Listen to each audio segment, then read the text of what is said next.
कर कहना, उनकी चौखट को चूम कर कहना, उनके दर को भी चूम कर कहना। निर्मला योगी बन गया हूँ मैं, निर्मला योगी बन गया हूँ मैं, निर्मला फौज बन गया हूँ मैं, निर्मला फौज बन गया हूँ मैं, निर्मला फौज बन गया हूँ मैं, निर्मला फौज बन गया हूँ मैं। कहना अदना गुलाम कहता है,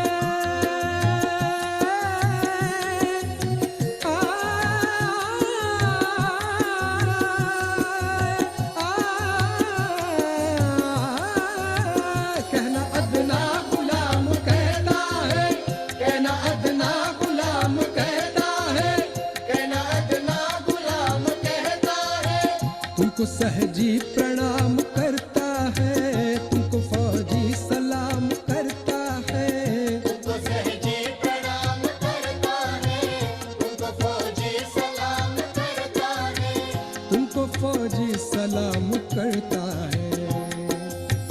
हिंदू मुस्लिम सिख ईसाई आपने सबकी बिगड़ी बनाई, हिंदू मुस्लिम सिख ईसाई आपने सबकी बिगड़ी बनाई, मन की मुरादें सबने पाई, मन की मुरादें सबने पाई, मन की मुरादें सबने पाई, मन की मुरादें सबने पाई। मन की मुरादें। जय श्री माता जी। हम सब श्री माँ की प्रतिमा की ओर देखेंगे और नमस्कार करेंगे। अपने दोनों हाथ गोद में, अपना पूरा अटेंशन अपने दोनों हाथों के सेंटर पे श्री माँ की बिंदी की ओर देखना है, प्रतिमा की ओर देखना है, प्रार्थना करनी है। परम पूज्य श्री माता जी, आप ही साक्षात श्री आदिशक्ति हो। आपकी परम कृपा में आपके निर्मल चरणों पे ध्यान करने की अनुमति हम सबको प्रदान कीजिए। आप ही करता हो, आप ही करविता हो। आपके परम कृपा में कृपया हमें निर्विचारिता प्रदान कीजिए, हमें संतुलन दीजिए। अब हम धीरे से आंखें बंद करेंगे और अपना राइट हैंड जमीन पर रखेंगे। अपना पूरा अटेंशन हम अपने लेफ्ट हैंड के सेंटर से धीरे धीरे सहस्त्रार द्वारा राइट हैंड की ओर 7 बार लेके जाएंगे। सबने पाई भाग से जो, ओ भाग से जो मिली है मेरी माता निर्मला, भाग से जो मिली है मेरी माता निर्मला, वो सबके दिल में बसी है मेरी माता निर्मला, सबके दिल में बसी है मेरी माता निर्मला, वो सबके दिल में बसी है मेरी माता निर्मला, जहाँ से प्यारी, ओ जहाँ से प्यारी लगे है मेरी माता निर्मला, जहाँ से प्यारी लगे है मेरी माता निर्मला। हमारे लेफ्ट साइड में ईड़ा नाड़ी है और ईड़ा नाड़ी की देवता साक्षात श्री महाकाली है। परम पूज्य श्री माता जी, आप ही साक्षात श्री महाकाली हो। आपकी परम कृपा में कृपया हमारे लेफ्ट साइड के ईड़ा नाड़ी के तमोगुण के सभी दोष, सभी बाधाएं इस राइट हैंड द्वारा पृथ्वी तत्व में समर्पित कर लीजिए और हमारी इच्छा शक्ति शुद्ध एवं निर्मल बनाइए, जागरूक बनाइए। अब हम अपना राइट हैंड अपनी गोद में रखेंगे और लेफ्ट हैंड आकाश तत्व की ओर करेंगे। अपना अटेंशन हम अपने राइट हैंड के सेंटर से सहस्त्रार द्वारा लेफ्ट हैंड की ओर 7 बार लेके जाएंगे। निर्मला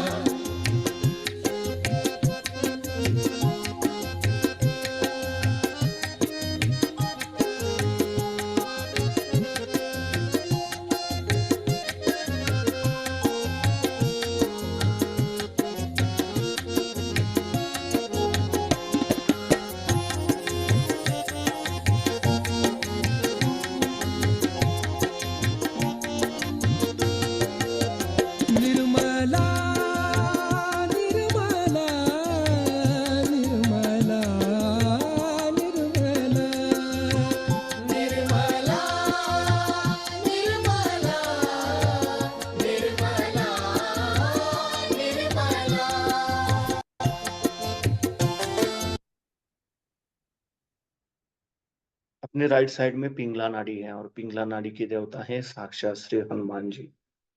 परम पूज्य श्री माता जी, आप ही साक्षात श्री हनुमान जी हो। आपकी परम कृपा में कृपया हमारे राइट साइड के पिंगला नाड़ी के रजोगुण के सभी दोष, सभी बाधाएं कृपा करके इस लेफ्ट हैंड द्वारा आकाश तत्व में समर्पित कर लीजिए और हमारी क्रिया शक्ति शुद्ध एवं निर्मल बनाइए, जागरूक बनाइए।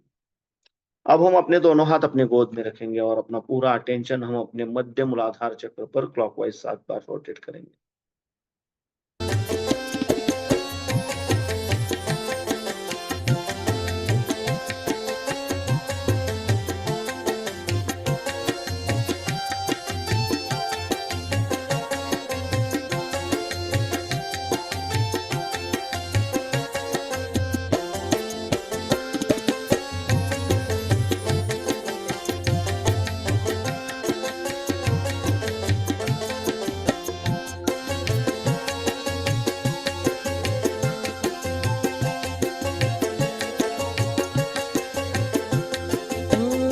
इरादा है कि किसी रहनुमा से मिलूंगा, इरादा है कि किसी रहनुमा से मिलूंगा, इरादा है कि किसी रहनुमा से मिलूंगा। परम पूज्य श्री माता जी, आप ही साक्षात श्री निर्मल गणेश हो। आपके परम कृपा में हमारे मूलाधार चक्र के उत्थान के आड़े आने वाली सभी बाधाएं, सभी दोष, हमारे अंदर श्री गणेश तत्व प्रस्थापित होने के आड़े आने वाली सभी बाधाएं कृपा करके इस पृथ्वी तत्व में समर्पित कर लीजिए और हमें श्री गणेश जी के जैसा अबोधित एवं पवित्र बनाइए, जागरूक बनाइए। हमारे अंदर श्री गणेश के सारे गुण प्रस्थापित कीजिए। अब हम अपना राइट हैंड अपने स्टमक पे रखेंगे, लेफ्ट साइड पे बिलो द एब्डोमेन। परम पूज्य श्री माता जी, आपकी परम कृपा में कृपया हमें शुद्ध और निर्मल विद्या प्रदान कीजिए। परम पूज्य श्री माता जी, आपकी परम कृपा में कृपया हमें शुद्ध और निर्मल विद्या प्रदान कीजिए। कृपया हमें शुद्ध और निर्मल विद्या दीजिए। अब हम अपना राइट हैंड अपने मध्य नाभि चक्र पर, अपने नेवल चक्र पर रखेंगे, जहां पे साक्षात श्री लक्ष्मी नारायण जी का स्थान है। परम पूज्य श्री माता जी, आप ही साक्षात श्री लक्ष्मी नारायण हो। आपकी परम कृपा में कृपया हमें समाधानी बनाइए, हमारे अंदर लक्ष्मी तत्व जागृत कीजिए। अब हम अपना राइट हैंड अपने हृदय पे रखेंगे, लेफ्ट साइड पे। परम पूज्य श्री माता जी, आपकी परम कृपा में मैं केवल एक शुद्ध आत्मा हूं। मैं मन नहीं, बुद्धि नहीं, शरीर नहीं, अहंकार नहीं, मैं केवल एक शुद्ध आत्मा हूं। मैं केवल एक शुद्ध आत्मा हूं, मैं केवल एक शुद्ध आत्मा हूं। कृपया आप हमारे हृदय चक्र में विराजमान हो जाइए। अब हम अपना राइट हैंड अपने आज्ञा चक्र पे, जहां पे हम बिंदी लगाते हैं, वहां पे रखेंगे। यहाँ पे हम 3 बार क्षम कहेंगे। क्षम, क्षम, क्षम। परम पूज्य श्री माता जी, आपकी परम कृपा में हमने सबको क्षमा कर दिया है। हमारे मन में किसी के भी प्रति द्वेष भावना नहीं है। हमने खुद को भी क्षमा कर दिया है और सबको क्षमा कर दिया है। कृपया हमें सदैव क्षमाशील बनाए रखिए। अब हम अपना राइट पाम अपने सहस्रार पे रखेंगे और धीरे धीरे क्लॉकवाइज 7 बार रोटेट करेंगे। इरादा है कि किसी रहनुमा से मिलूंगा, मिले जो रहनुमा नानक गुरु से मिलूंगा, मिले जो रहनुमा नानक गुरु से मिलूंगा, मिले जो नानक तो राजा जनक से मिलूंगा। परम पूज्य श्री माता जी, आप ही साक्षात श्री सर्वचक्र स्वामिनी हो। आप ही साक्षात श्री आदिशक्ति हो। आपके परम कृपा में कृपया हमें हमारा आत्म साक्षात्कार प्रदान कीजिए। कृपया हमारी कुंडलिनी शक्ति जागृत कीजिए। अब हम अपने दोनों हाथ अपने गोद में रखेंगे, अपना पूरा चित्त अपने दोनों हाथों के सेंटर पर केंद्रित करेंगे और इस अवस्था में हम श्री माता जी की अमृतवाणी सुनेंगे। मिले जो नानक तो राजा जनक से मिलूंगा, मिले जो राजा जनक मोहम्मद से मिलूंगा, मिले जो राजा जनक मोहम्मद से मिलूंगा,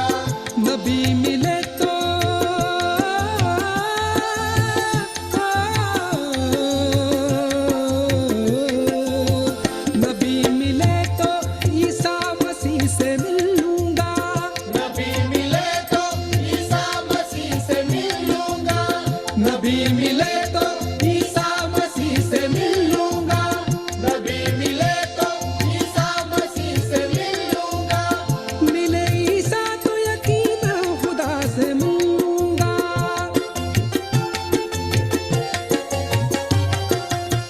मिले ईसा तो यकीनन खुदा से मिल लूंगा, मिले ईसा तो यकीनन खुदा से मिल लूंगा, मिले ईसा तो यकीनन खुदा से मिल लूंगा, मिले ईसा तो यकीनन खुदा से मिल लूंगा, निर्मला निर्मला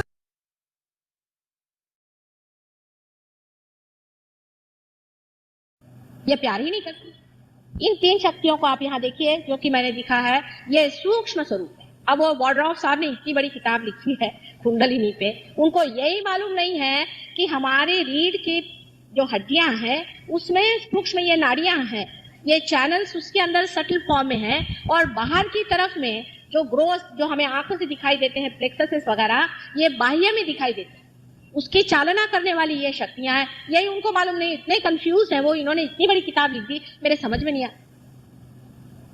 ये सूक्ष्म शक्तियां पीछे में हैं, ये दिखाई नहीं देती, लेकिन जो दिखाई देती हैं वो बाहर ये सिंपैथेटिक नर्वस सिस्टम और पैरासिम्पैथेटिक नर्वस सिस्टम दिखाई देती हैं। उनको चलाने वाली जो शक्तियां हैं वो हमारे अंदर है, और ये तीन शक्तियां हैं, महाकाली, महालक्ष्मी और महासरस्वती। महाकाली शक्ति को मनुष्य में हम लोग पाते हैं, जिस चैनल पे या जिस नाड़ी पर महाकाली के, उसे हम ईड़ा नाड़ी कहते हैं। सबका नाम का भी अर्थ है। और जिसको हम महासरस्वती कहते हैं वो पिंगला नाड़ी पर चलता है। और जो बीचों बीच नाड़ी होती है, जिसको कि हम पैरासिम्पैथेटिक नर्वस से जो संबंधित है या पैरासिम्पैथेटिक को जो चलाती है, उस नाड़ी को हम लोग सुषुम्ना नाड़ी कहते हैं। अब यह संस्कृत में ही नाम है, अंग्रेजी में है नहीं। अगर होते तो मैं बताती, क्योंकि उन्होंने ये देखा नहीं, उन्होंने ये मनन किया नहीं, वो इसकी जड़ में नहीं घुसे हैं। वो पेड़ का बढ़ा देख रहे हैं, लेकिन जड़ में तो हमारे देश में मेहनत हो गई, उसे हम क्या कर सकते हैं। ये जो ईड़ा नाड़ी है और पिंगला नाड़ी है और सुषुम्ना नाड़ी है, ये आपके अंदर है, और इसे आप जान भी सकते हैं। अगर आप सहयोगी हो जाए तो आपको आश्चर्य होगा कि आपके अंदर इन्हीं तीन नाड़ियों से बैलेंस होता है। पहली जो नाड़ी है, जिसे कि आप ईड़ा नाड़ी कहते हैं, उस नाड़ी से या महाकाली की पावर से आप संसार का जितना इमोशनल कार्य है वो करते हैं। आपकी स्थिति होती है, आप जो भी कुछ चीज संसार की सब चीजों से इकट्ठे करते हैं, इतने अनुभव हैं, जिसको कि लोग कंडीशनिंग कहते हैं आजकल। मतलब जैसे कि साइकोलॉजी में उसको कंडीशनिंग शब्द इन्होंने लगाया हुआ है, कि जो कुछ भी हमारे अंदर बाहर से आता है, जो कुछ भी पास्ट का है, पूर्व जन्म का है, क्योंकि आजकल के साइंसेस में तो पूर्व जन्म की बात नहीं होती, लेकिन जो भी अनेक जन्मों का है, वो सब कुछ हमारे अंदर इसी नाड़ी से आता है। और इसी नाड़ी से हमारे अंदर जो इसी का हिस्सा है कुंडलिनी, उसमें ये ज्ञात होता है। ये नाड़ी हृदय के ऊपर से गुजरती है, वहां पर आपके आत्मा स्वरूप परमेश्वर विराजमान है। परमेश्वर का जो स्वरूप हमारे अंदर साक्षी रूप से विराजमान है, वो जो कुछ भी देखते हैं, जो कुछ भी आप कर रहे हैं, अभी आप जो भी कर रहे हैं, जो सोच रहे हैं, जो आपने किया, जो कुछ आपने पाया है वर्तमान से, उसे वो इससे झंकृत करके और कुंडलिनी में नोट करते हैं। और जो इस जीवन का भी है, वो भी इसी से झंकृत होता है और आपके लेफ्ट हैंड साइड में इकट्ठा होते जाता है। आपका जितना पास्ट है आपके लेफ्ट हैंड साइड में। अब इसी के साथ निगड़ित आप सोचिए कि आपका सबकॉन्शियस माइंड है, और सबकॉन्शियस माइंड के बाद में आपका जो है कलेक्टिव सबकॉन्शियस माइंड, जो कुछ आपका मरा है, सारे संसार का मरा है, आपके लेफ्ट हैंड साइड में चलता है। अब यह है या नहीं, यह आपको हम कुंडलिनी पे बाद में दिखाएंगे। इसका आप एक्सपेरिमेंट से आप सिद्ध कर सकते हैं। सहयोग सबसे प्रैक्टिकल चीज है। आप स्वयं इस चीज को देख सकते हैं कि आपकी लेफ्ट साइड अगर खराब हो तो आप इमोशनली डिस्टर्ब आते हैं, आपकी अगर राइट साइड खराब हो तो आप फिजिकली डिस्टर्ब, राइट साइड का अगर ऊपर का हिस्सा आपका खराब है तो आप पे मेंटली आप डिस्टर्ब। ये हमारा रोज का अनुभव है।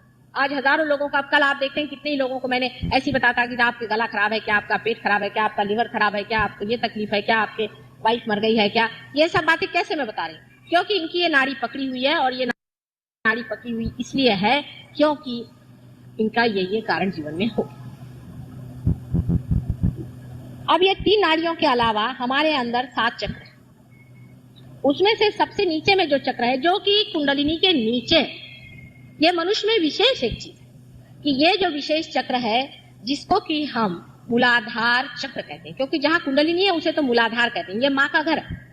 लेकिन मूलाधार के नीचे में मूलाधार चक्र नीचे में बैठा है, वहां गणेश जी बैठे। अब गणेश जी बैठे हैं, लोग कहेंगे माता जी आप कह रहे हैं गणेश जी कैसे बैठे? गणेश जी है या नहीं? उसमें गणेश जी है या नहीं, उसका ये है कि समझ लीजिए किसी आदमी को प्रोस्टेट ग्लैंड की बीमारी है। प्रोस्टेट ग्लैंड का चालन गणेश जी के थ्रू होता है, क्योंकि ये जो चक्र है ये पेल्विक प्लेक्सस को चलाता है और पेल्विक प्लेक्सस जो है प्रोस्टेट ग्लैंड को कंट्रोल करती है। अगर आपका प्रोस्टेट ग्लैंड गड़बड़ हो तो कोई अगर सहयोगी हो तो, हर एक आदमी से नहीं होगा, लेकिन अगर कोई सहयोगी है वो अगर गणेश का नाम ले उसके सामने तो वहां गणेश जागृत हो जाएंगे और उसका प्रोस्टेट ग्लैंड ठीक हो जाता है। लेकिन प्रोस्टेट ग्लैंड खराब होने का भी अर्थ यह है कि कुछ न कुछ गणेश जी के खिलाफ आपने कार्य किया। अब एक उदाहरण के लिए मैं आपसे बात, पूना में हमारे एक बहुत बड़े सहयोगी अब हैं श्री राजवाड़े, आप अग्निहोत्री राजवाड़ों का नाम सुना होगा, वही है। मैंने उनके लड़के हैं और वो मंगल कार्य वगैरह उनका है बहुत बड़ा। और जब मैं वहां गई तो पूना में पहले उन लोगों ने मेरा प्रोग्राम तो तय कर लिया मंगल कार्य में, और उसके बाद उनका कि नहीं माता जी तो ब्राह्मण नहीं है तो हम यहाँ नहीं करें। तो फिर लोगों ने कहा भाई ऐसा नहीं करो, नहीं तो तुम्हारी बदनामी हो जाएगी कि तुम ब्राह्मणों को जगह देते हो, और ये तो अब पेपर में अनाउंस हो गया तो मान गए। मुझे किसी ने कुछ बताया नहीं, ये लोग सब बात बताते नहीं कि क्या हो रहा है। तो ऐसी बात करते करते मैंने कहा कि आप में से जो भी ब्राह्मण हो मेरे सामने आए। तो 4-5 आ गए उनके कमेटी के मेंबर्स, आके मेरे सामने ऐसे बैठ गए। तो मैं जाई हंसी, मैंने कहा अच्छा देखो इन ब्राह्मणों को। और जैसे उनकी कुंडली उठाना शुरू की तो ऐसे ऐसे ऐसे ऐसे थर-थर कांपने लगे। तो मैंने कहा आप मेरे सामने थर-थर क्यों कांप रहे हैं? कहने क्योंकि आप शक्ति हैं इसलिए कांप रहे हैं। मैंने कहा औरों को तो ठंडी ठंडी हवा आ रही और आप क्यों कांप रहे हैं? अगर मैं शक्ति भी हूँ तो आपको तो ठंडी हवा आनी चाहिए। और जो कांप रहे हैं ये तो अभी थाना से 2-3 पागल आए, ये भी ऐसे ऐसे कांप रहे हैं और आप भी कांप रहे हैं। इनकी और आपकी कैटेगरी एक ही बनती, रिलेटिवली आप देख लीजिए। और आप अपने को ब्राह्मण कहते हैं। पर जैसे ही मैंने ऐसे कहा, राजवाड़े साहब के सारा बदन आर्थराइटिस से एकदम जकड़ गया था और वो ऊपर गैलरी में बैठे थे ऐसे सामने, तो एकदम बदन टूट गया, एकदम फूल गया और ऊपर से नीचे आकर के वो मेरे पैर पे आए और तब से आज तक वो मेरे शिष्य हैं। लेकिन उनका प्रोस्टेट ग्लैंड अब देखिए खराब हो। अब ये गणेश जी के बड़े पुजारी हैं। जब ये मुझे मिलने आए तो कहले माता जी मेरे सब ठीक है, मेरे प्रोस्टेट खराब है, ये कैसे? मैं तो गणेश जी का बड़ा पुजारी हूँ पुराना। मैंने कहा अच्छा। तो मैंने कहा अच्छा चलो चना खाओ। तो दूसरा कहला आज तो खाएंगे नहीं। मैंने कहा क्यों? कहले आज संकष्टी है, इनकी पूजा होती है। मैंने कहा इसीलिए तुम्हारा प्रोस्टेट खराब। कहले इसलिए खराब है, मैं तो उनकी पूजा में नहीं खाता हूँ। मैंने कहा देखो संकष्टी के दिन तो उनका जन्म हुआ, तुम्हारे घर किसी घर बालक का जन्म हो तो उस दिन क्या उपवास करना चाहिए? सोचो तुम, ये तो उनका महा अपमान हो गया, दिमाग लगाओ। और तुमने ये अपमान कर दिया और इसी वजह से आज तुम मेरे सामने प्रॉमिस करो कि संकष्टी के दिन तुम खूब आराम से खाओगे पियोगे मौज करोगे, क्योंकि तुम्हारे घर में श्री गणेश का जन्म हुआ। फौरन उनका प्रोस्टेट ठीक हो गया और उनका ऑपरेशन होने वाला था वो टल। अब देखिए कितनी सूक्ष्म संवेदना, कितनी सटल बात है, लेकिन वो ग्रोस इंसान की खोपड़ी में नहीं घुसती है, बहुत मुश्किल हो जाता है उसको ये समझना। पर यह सही, संकष्टी के दिन अगर आप उपवास करते हैं तो बड़ी गलत करते हैं। आप ही सोचिए, अपना दिमाग लगाइए, आपके पास ब्रेन्स है। संकष्टी के दिन क्यों उपवास करना चाहिए? ये किसने प्रथा डाल दी? कोई पूछता भी नहीं। इसीलिए मैं कहती हूँ कि जब कोई चीज चल पड़ती है, रूढ़िगत हो जाती है, तो उसको हम आंख मूंद के लेते हैं। एक ही दिन उपवास कर मैं कहूँ तो करना चाहिए, नरक चतुर्दशी के दिन सवेरे, क्योंकि नरक के द्वार उस दिन खुलते हैं। उस दिन सवेरे 4 बजे उठ करके और खराड़ होता है हमारे महाराष्ट्र व्यवस्थित। जिस दिन की उपवास करना चाहिए उस दिन उपवास नहीं करना, और जिस दिन उपवास करना चाहिए उस दिन उपवास नहीं करना। इस तरह की अनेक जो गड़बड़ियां हम लोगों ने अपने धर्म में कर रखी, अनेक सी बिल्कुल विरुद्ध धारणा हमने ले रखी है, इसके वजह से भी हमसे श्री गणेश नाराज हो जाते। इससे और आगे जाए, श्री गणेश स्वयं एक चिर के बालक हैं। सेक्स के प्रति वो निर्बोध है, बिल्कुल उनको बोध ही नहीं। जैसे कि यहाँ एक महाशय थे, वो सब औरतों के कपड़े उतार लेते थे। तो मैंने उनसे पूछा कि आप किस सिलसिले में सबके कपड़े उतार रहे हैं? तो कहले मैं श्री कृष्ण हूँ और ये सब गोपियां हैं, इनके मैं कपड़े उतार। मैंने कहा भाभी, वो श्री कृष्ण की उम्र सिर्फ 4 साल की है और आप 50 साल के दड़ियल है। आप भी वही श्री कृष्ण है क्या 4 साल के, जो इनके कपड़े उतारते? और जिस वक्त में द्रौपदी का वस्त्रहरण हुआ था, अगर कृष्ण को स्त्री लज्जा का विचार नहीं था तो क्यों फिर द्वारिका में शोर भयो भारे, शंख चक्र गदा पद्म गरुड़ लाई सिधारे। अपने चारों शक्तियों को लेकर के वो क्यों पहुंचे थे वहां पर? श्री लज्जा का विचार श्री कृष्ण को नहीं था। और आजकल ऐसे बहुत निकल गए हैं कि हम श्री कृष्ण हैं और बाकी सब गोप गोपियां हैं और कोई जरूरत नहीं शादी ब्याह करने की, जैसा चाहे वैसा रहे। यानी इस तरह से पूरे अपने धर्म के मूलाघाती उसको बिल्कुल मूल से ही उखाड़ने के पीछे में लोग लगे हुए हैं। इस तरह से श्री कृष्ण का अपमान तो करते हैं, लेकिन श्री गणेश जैसे सबसे पवित्रतम व्यक्ति का, जो कि सबसे पवित्रतम सिंबल हमारे अंदर में है, परमात्मा ने बनाया हुआ है, वो इसलिए कि जिस वक्त आप परमात्मा की आराधना में बैठे तब सेक्स के मामले में आप एक चिर बालक को सामने रखें, एक बालक के प्रति। और जो लोग कहते हैं कि सेक्स को सब्लिमेट करो और सेक्स की बातें करो और लोगों को नंगा घुमाओ, ये लोग सब अधर्म कर रहे हैं और आपसे भी अधर्म कर रहे हैं। और जो लोग इन लोगों के पास गए हैं उनकी कुंडलिनी मैं नहीं जागरूक करता, क्योंकि आपने ऐसी चीजों को मान्यता क्यों? ये आपकी माँ है गौरी, उसका आप अपमान कर रहे हैं। आप अगर सेक्स उस पर डाल रहे हैं तो आपको पता होना चाहिए कि आप माँ के प्रति किस भावना से। उस पवित्रता की भावना को फिर से इस देश में पूरी तरह से जगाना पड़ेगा, तभी सत्युग यहाँ जमेगा, नहीं तो जम नहीं। ये एक गणेश के प्रति अत्यंत विरोध में हम लोग चलते हैं। गणेश के प्रति विरोध हमारे वर्षों में, हमारे संसार में अनेक वर्षों से है, या विशेषता हिंदुस्तान में।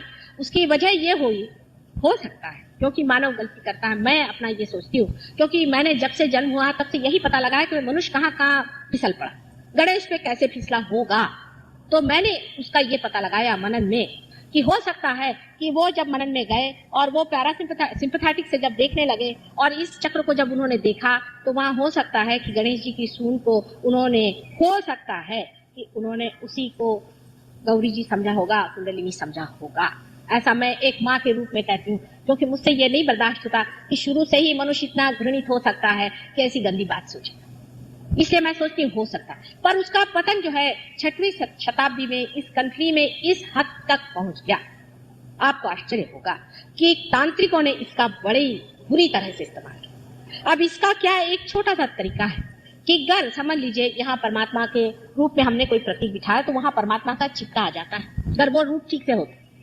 अब अगर परमात्मा का चित्त वहां है और वहां आप जाकर उस मूर्ति के सामने अगर व्यभिचार करें तो वहां से परमात्मा का चित्त हट जाता है। ये सही बात।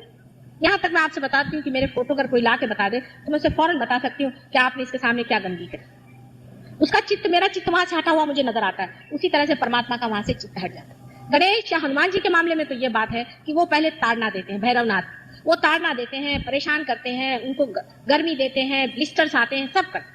पर तब भी अगर जब मनुष्य नहीं मानता है और ऐसे पवित्रतम चीज का अपमान करता है, उस वक्त, उस समय में जब ऐसा हो जाता है तो वो जगह परमात्मा से खाली हो जाती है। और जब कभी पूछता है कोई कभी कि ऐसी जगह बता दे जहां परमेश्वर नहीं है, तो वो ऐसी जगह बन जाती है जहां परमेश्वर का चित्त नहीं रह जाता और वहां फिर हर तरह का व्यभिचार मनुष्य करना शुरू कर देता है। ऐसे बहुत सारे मंदिर और बहुत सी ऐसी गंदी जगहें हमारे अंदर, हर एक मंदिर पर इन तांत्रिकों ने अपना जोर बिठा दिया। जैसे महालक्ष्मी के मंदिर में, ये भी मैं आपसे बता दूं, महालक्ष्मी के मंदिर में जाकर अगर कोई भूतों का काम करे, मैंने ये घाघरी फूंकना जिसे बोलते हैं, वहां से महालक्ष्मी का चित्त बिल्कुल हट जाएगा, क्योंकि लक्ष्मी जी ऐसे घर में एक मिनट भी नहीं ठहरेगी जहां भूतों का वास।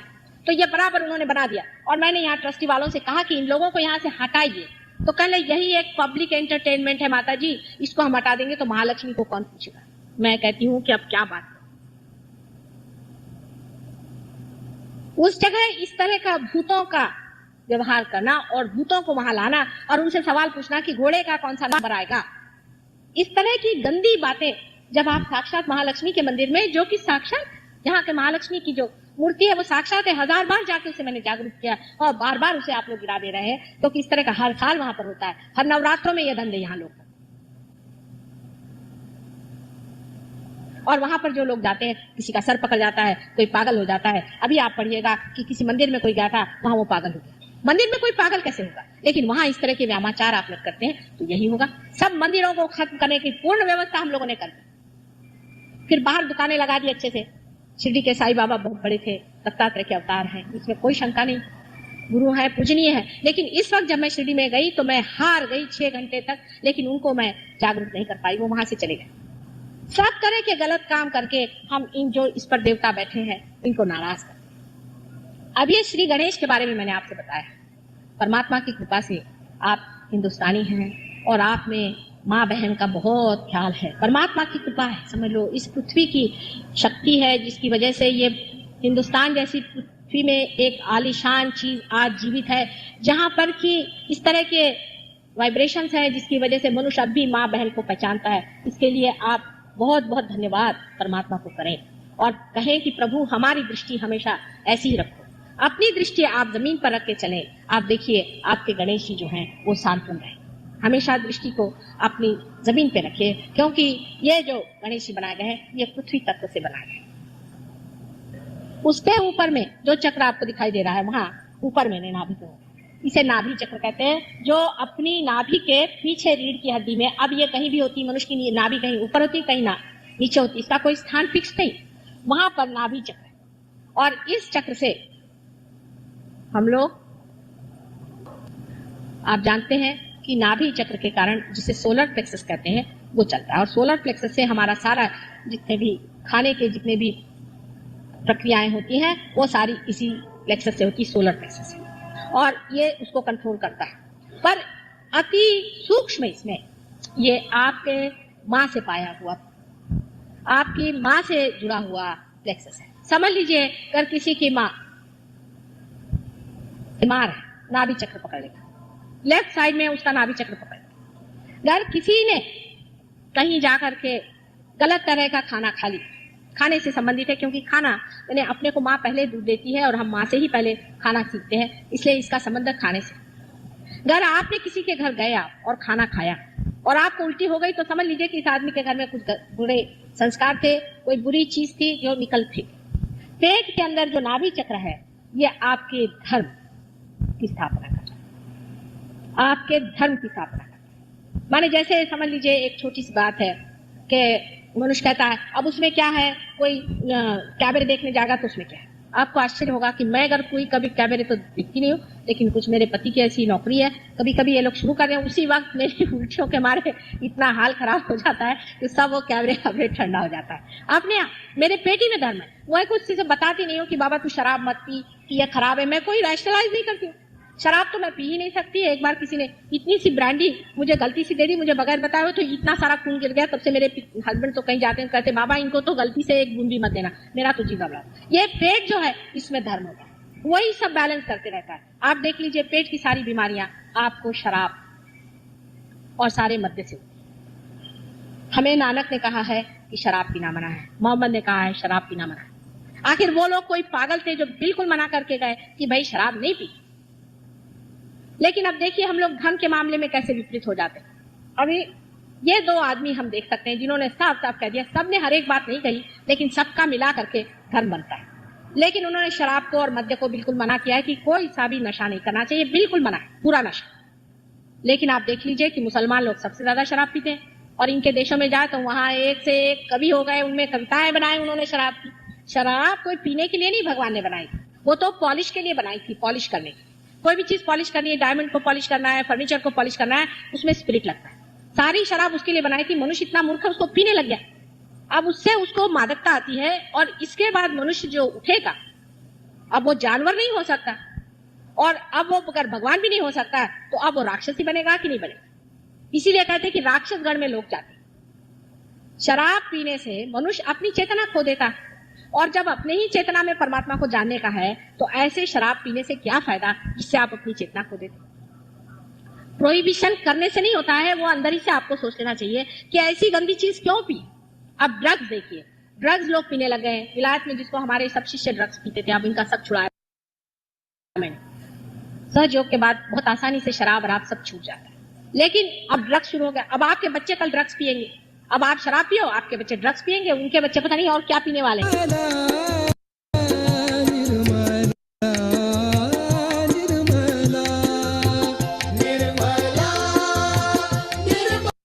हम अपने दोनों हाथ अपनी गोद से थोड़ा सा ऊपर लेके जाएंगे हृदय के सामने।